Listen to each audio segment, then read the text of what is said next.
Mariyaha guud ee shirkadda Gulf Energy Marel iyo waliba Hargeysa Automotive Engineer Axmed Cali Ubaxle oo markii ugu horeysay ka hadlay qaadashada kaarka diiwaangelinta codbixiyaha oo la filayay inay dhawaan ka bilaabmi doonto gobolada Sool gaar ahaan Buuhoodle Qurlugud iyo Cayna waxaana sidoo kale intii uu shirkan jaraa'id ku guda jiray uu ka hadlay xukunkii maxkamadda ciidamada qalabka Soomaaliland ay ku riday eedeysanayaashii loo haystay dilkii alla naxariisto jannaha ka waraabiya taliya Cabdirasaaq Casayr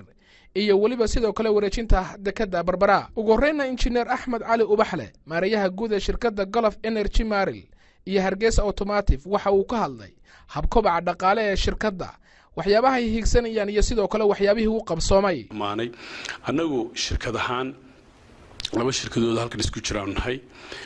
shirkadu waxa la yiraahdaa Gulf Agency Marel Services waxa la aasaasay sanadkii 2012 waxay shirkadani takhasus ku tahay shippingka ama maraakiibta soo xiristeeda dejinteeda raristooda iyo wakiilnimadooda waxa kale oo ay samaysaa waxa la yiraahdo customs clearance iyo forwarding taasoo aanu ka mid nahay network caalami ah oo la yiraahdo WCA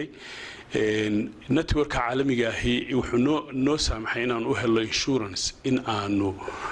sharaa'iga aanan is aqoonin alaabooyinkooda ama qalabkooda meel ka qaadno meel kala geeyno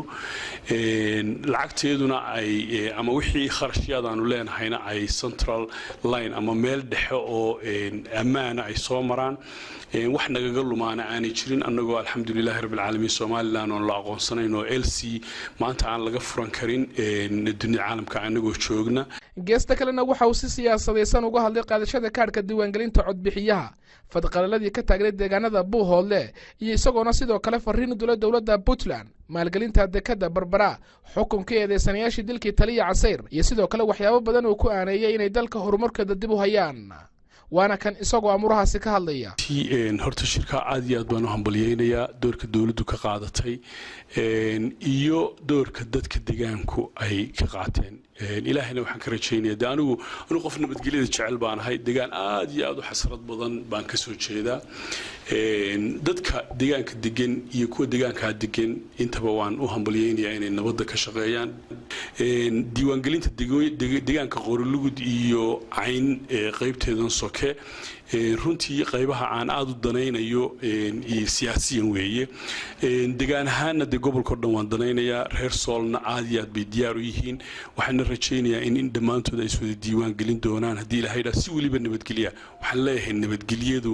waa waxa muftaaxa u ah horumarka nolosha